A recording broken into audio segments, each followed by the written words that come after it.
Same thing about yesterday was that Lion. It was crazy that MKOI lost, right? That they got 2-0'd, but I thought it was more insane that Lion lost to MIBR, the Los. I mean, they just were top 3 in the world, essentially. They were off a super big high, and then for them to kind of just get demolished by, second seed Brazil, it was really surprising. So, I don't know. There's a lot of things. I kind of feel like we felt when G2 beat T1 and then lost to Lion. We also got a reality check, right? And now you guys got like fraud checked as well. Yeah, but that was, I don't know. I thought that was a really ridiculous upset. It just makes me kind of excited to see more of Los. Like, that team is pretty good. So I wanted to ask, obviously, the matchup ahead of us is T1, BLG. That's always been a super contentious, super close matchup. What are you guys thinking going into that one? Well, I mean, BLG had a great series against HLE, right? The thing is a BO1, so it's very hard to predict which team is going to win. I have my money on T1. I feel like they should have adapted their draft since MSI, and I think they can take the series against BLG. Yeah, I mean, whenever I believe in T1, they just play horrible and draft horrible, and whenever I think they're kind of like not that good, then they end up winning. Okay, can you say that BLG is gonna win then? Can you say that now? Can you say that? What? No, dude, I'm going that's T1 the whole away. point. You just don't. No, I'm kind of cursing them. But like, because I think T1's not in the best form, they're gonna win. It's just a paradox. I don't know. Okay. I'm also a huge T1 fanboy, so I'm gonna go T1. All right, then I think let's make it simple. Who's your key player from each teams? Well, for me, I'm going to start with bot lane. My key player is going to be Pace. I think he performed so well. He's so versatile. He plays both mages, AD carries. I know he cannot really show it off without Fearless draft and because it's just one game.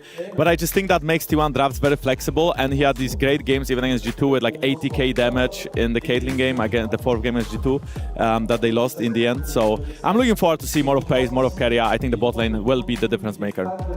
Yeah, that's pretty fair. Pace is best on T1. And for BLG, I don't know how controversial this is, but I think Shun's kind of their key player. I think when Shun's having a good game, it's kind of GG. Like, BLG is like just unstoppable. But when he's having a bad game, they look kind of slow. I see the synergy is already on point. The jungler calling out the bot laner, the bot laner calling out the jungler. Yanko, Stubble, thank you so much for joining us here on the broadcast. Enjoy the co-stream, y'all. Yeah, thank you guys.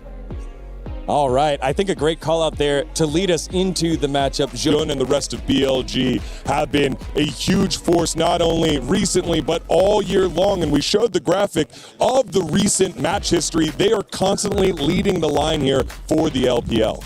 And I feel like for me, when we came into MSI, we'd seen a meta for the early portion of the year, which had been bot lane centric, bot lane focused. We go into MSI, we saw the changes leaning more towards the solo laners, which felt like a big benefit for BLG. Knight and Bin have just been absolutely stellar.